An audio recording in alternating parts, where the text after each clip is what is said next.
अस्सलाम वालेकुम स्टूडेंट्स। आज हम पढ़ेंगे आयनिक बॉन्ड। कोई भी एटम है तो वो आखिर बॉन्ड बनाता ही क्यों है, उसको क्या मौत पड़ गई कि वो बॉन्ड बनाएगा। तो सबसे पहले ये है कि कोई भी एटम है या इसमें इस दुनिया में कोई भी चीज़ है तो वो खुद को स्टेबलाइज करना चाहती है। चाहे वो हमारी मनी के केस में हो, लाइक हम इतनी इनकम जनरेट करना चाहते हैं कि हम एक हैप्पीली जो लाइफ है वो गुजार सकें, या फिर हम खुद को एक ऐसा मकाम हासिल करना चाहते हैं खुद के लिए कि हम खुद को सेटिस्फाई कर सकें। तो इसी तरह जो एटम होती हैं वो भी यही इसी केस में फॉल करते हैं। वो क्या कहते हैं कि वो जो खुद को स्टेबलाइज करने के लिए केमिकल रिएक्शंस करते हैं ताकि वो खुद को स्टेबलाइज कर सकें। अब वो स्टेबलाइज कैसे करेंगे? जब वो अपने वैलेंस शेल में, जो उसका लास्ट शेल है, उसमें 2 इलेक्ट्रॉन हासिल कर लेते हैं तो वो खुद को स्टेबलाइज कर लेते हैं, या फिर वो अपने वैलेंस शेल में 8 इलेक्ट्रॉन हासिल करते हैं। लाइक कुछ एलिमेंट्स के पास जैसे हाइड्रोजन है, हीलियम है, लिथियम है, तो उनके पास बहुत कम इलेक्ट्रॉन्स होते हैं। लिथियम के केस में 3 इलेक्ट्रॉन होते हैं, तो वो एक इलेक्ट्रॉन अपना आखिरी जो है वो लूज कर देती है, तो उसका जो फर्स्ट शेल है वो उसका वैलेंस शेल बन जाता है और वो इस तरह से खुद को स्टेबलाइज करती है। तो जब कोई भी एटम अपने वैलेंस शेल में 2 या फिर 8 इलेक्ट्रॉन हासिल कर लेते हैं तो वो खुद को स्टेबलाइज कर लेते हैं। वो स्टेबलाइज इस तरह से क्यों करते हैं? क्योंकि जब वो 2 या 8 इलेक्ट्रॉन गेन कर लेते हैं तो वो अपने नियरेस्ट नोबल गैस जो होती हैं उनकी इलेक्ट्रॉनिक कन्फिग्रेशन गेन कर लेती हैं।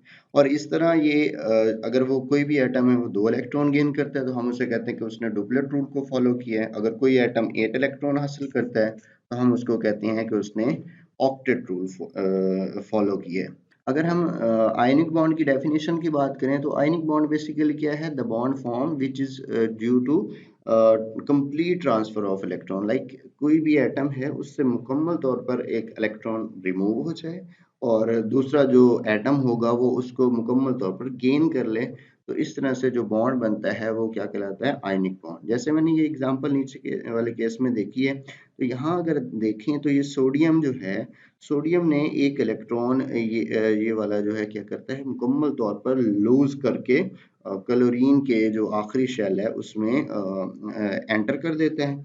अब जो क्योंकि इलेक्ट्रॉन सोडियम से रिमूव हो गया है इसलिए सोडियम के ऊपर पॉजिटिव चार्ज आ जाएगा और क्लोरीन ने एक इलेक्ट्रॉन मुकम्मल तौर पर गेन कर लिया है, इसलिए क्लोरीन के ऊपर नेगेटिव चार्ज आ जाएगा। ये क्यों लूज करते हैं और क्यों गेन करते हैं ये हम आगे पढ़ते हैं। इस प्रोडक्ट टेबल में अगर देखें तो जो नोबल गैसेज हैं वो ये लास्ट वाली हैं, लास्ट में बिल्कुल। ये ग्रुप 18 भी कहते हैं इनको। ग्रुप 18 के अलावा इन्हें जीरो ग्रुप एलिमेंट्स भी कहते हैं, इनर्ट एलिमेंट्स भी कहते हैं। क्योंकि इनर्ट इसलिए कहते हैं क्योंकि ये केमिकल रिएक्शन में टेक पार्ट नहीं करते, क्योंकि इनका अब हीलियम के केस में इनका जो फर्स्ट शेल है वो कंप्लीट होता है 2 इलेक्ट्रॉन के साथ, और बाकी ये नियॉन, आर्गॉन, क्रिप्टॉन, ज़ीनान के केस में इनके वैलेंस शेल में 8 इलेक्ट्रॉन कंप्लीट होते हैं, इसलिए ये फर्दर रिएक्ट नहीं करते इन नॉर्मल कंडीशंस। तो इसलिए इनको नोबल गैसेस कहते हैं, यानी कि शरीफ गैसेस। उसके अलावा अगर हम देखें कि आयनिक बॉन्ड किन किन एलिमेंट्स के दरमियान बनता है, तो यहाँ देखें ये जो ग्रुप 1 है और ग्रुप 2, ये ग्रुप 1 ये मुकम्मल तौर पर हीलियम, नियॉन और सॉरी हाइड्रोजन के बाद lithium, sodium, potassium, rubidium, caesium है ये है। और इसके अलावा जो ग्रुप 2 है वो है beryllium, magnesium, calcium, strontium, barium, radium.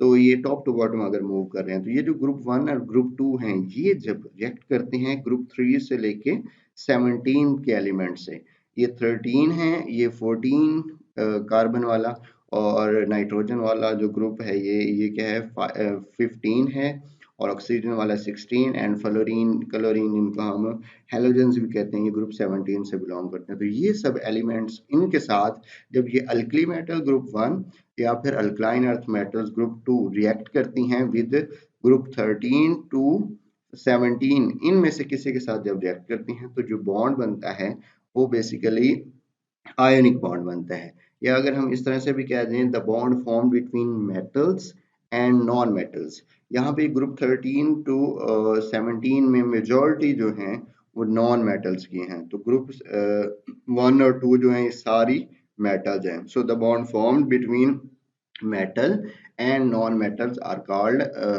आयनिक बॉन्ड्स। यहाँ पे अगर हम अब एग्जांपल्स को थोड़ा एक्सप्लेन करने का चाहें तो अभी हमने जो पढ़ा है सोडियम क्लोराइड की फॉर्मेशन।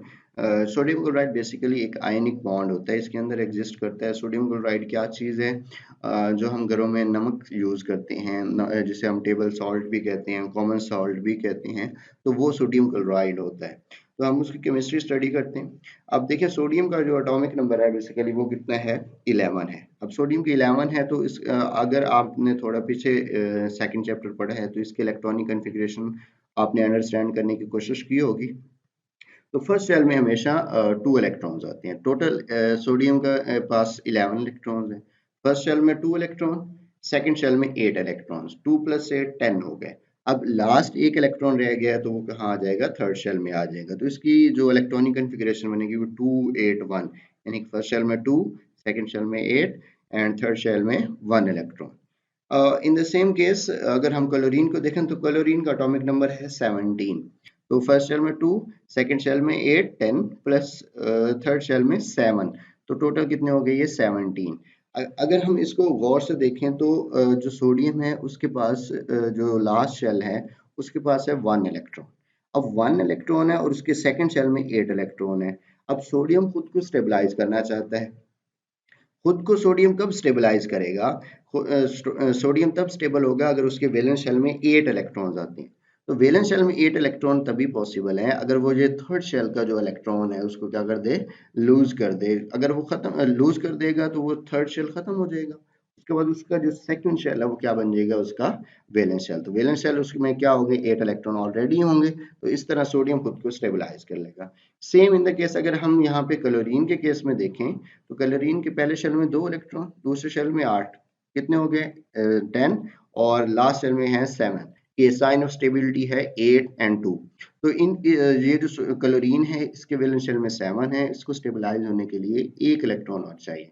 तो वो क्या करेगा? ये सोडियम जो खुद को स्टेबलाइज होने के लिए इलेक्ट्रॉन लूज करना चाहता है, क्लोरीन को खुद को स्टेबलाइज करने के लिए 1 इलेक्ट्रॉन की जरूरत है, तो सोडियम से वो 1 इलेक्ट्रॉन ले लेगा और अपने वैलेंस शेल में एंटर कर लेगा।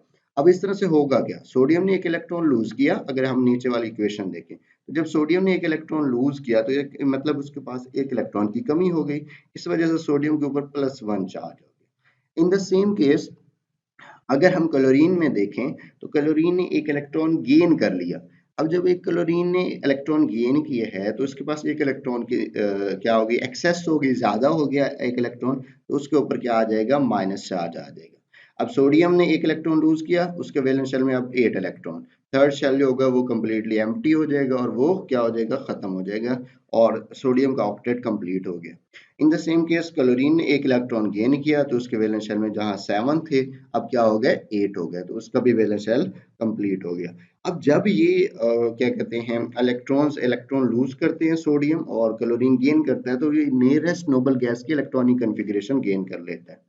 अब सोडियम के केस में देखें तो अब उसके जब उसने 1 इलेक्ट्रॉन लूज किया तो सोडियम आयन बन गया। सोडियम आयन को देखें तो पहले शेल में 2 और दूसरे शेल में कितने हैं? 8 इलेक्ट्रॉन। 2 और 8 कितने हो गए? 10। अब सोचें कि 10 किसका एटॉमिक नंबर है? कौन सी नोबल गैस है जिसका एटॉमिक नंबर है? सोचें सोचें। जी बिल्कुल, नियॉन का एटॉमिक नंबर है। तो सोडियम ने जो इलेक्ट्रॉनिक कॉन्फ़िगरेशन गेन की है वो किसकी की है? नियॉन की है। और in the same case chlorine का सोचें तो क्लोरीन के पहले शेल में 2, दूसरे शेल में 8, कितने हो गए?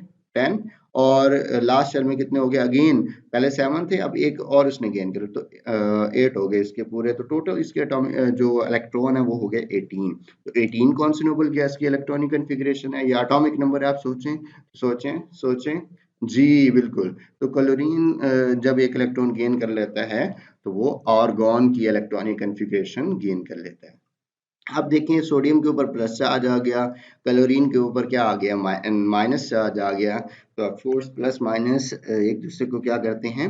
अट्रैक्ट करते हैं। जैसे कि कोई अगर आप मेल हैं तो फीमेल को देख के और फीमेल हैं तो मेल को देख के अट्रैक्ट होते हैं। इन द सेम केस क्योंकि एक प्लस होता है एक माइनस होता है। इसी तरह सोडियम के ऊपर प्लस चार्ज, क्लोरीन के ऊपर नेगेटिव चार्ज। तो सोडियम और क्लोराइड आयन बेसिकली जब एक इलेक्ट्रॉन गेन कर लेता है क्लोरीन तो क्लोराइड आयन कहलाता है।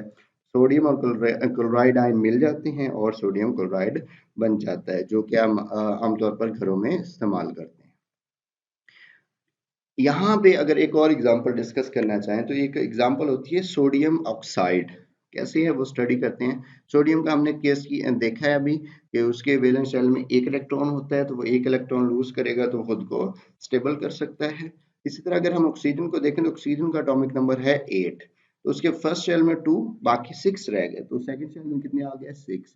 अब मैंने आपको बताया था sign of stability, sign of stability क्या है 8, कि वो अपने वैलेंस शेल में 8 इलेक्ट्रॉन गेन कर ले। तो लेकिन यहाँ ऑक्सीजन को देखें 2 + 2 + 2, तो टोटल कितने हो गए 6। अब ऑक्सीजन को स्टेबलाइज होना है तो उसको कितने इलेक्ट्रॉन चाहिए, 2 इलेक्ट्रॉन चाहिए। इस तरह सोडियम को स्टेबलाइज होना है तो उसको 1 इलेक्ट्रॉन लूज करना है, क्योंकि सोडियम को तो 1 इलेक्ट्रॉन लूज करना है, जबकि ऑक्सीजन को 2 इलेक्ट्रॉन चाहिए। इसका मतलब अगर एक सोडियम देगा तो उसका 1 इलेक्ट्रॉन पूरा होगा। अगर एक और सोडियम आ जाए तो टोटल कितने हो जाएंगे, 2 इलेक्ट्रॉन हो जाएंगे। कैसे, एक सोडियम एटम 1 इलेक्ट्रॉन लूज करेगा, दूसरा सोडियम एटम होगा वो भी 1 इलेक्ट्रॉन लूज करेगा, तो 2 हो गए ना। और दोनों ही क्या करेगा, ऑक्सीजन गेन कर लेगा और इस तरह से खुद को स्टेबल कर लेगा। यहाँ देखिए अगर ऑक्सीजन के केस में, तो ऑक्सीजन के वैलेंस शेल में हमने सिर्फ यहाँ पे शो किया है। ऑक्सीजन के वैलेंस शेल में कितने हैं, 2 + 2 + 2 6 इलेक्ट्रॉन है। तो एक सोडियम का 1 इलेक्ट्रॉन वैलेंस शेल का वो आएगा इधर, और यहाँ से भी सोडियम का 1 इलेक्ट्रॉन आएगा इधर। तो क्या होगा, 2 सोडियम ने एक एक अपना इलेक्ट्रॉन लूज किया, और क्या हुआ, जो ऑक्सीजन है उसने क्या कर लिया, गेन कर लिया। अब इस तरह यहाँ देखें तो ऑक्सीजन के पास 8 इलेक्ट्रॉन कंप्लीट हो गए। इसी तरह सोडियम का एक एटम था उसके ऊपर प्लस, दूसरे एटम पर भी प्लस, क्योंकि दोनों ने एक एक इलेक्ट्रॉन लूज किया है। सो इस तरह से ये देखिएगा तो 2 सोडियम के आयन बन गए और एक ऑक्सीजन का आयन।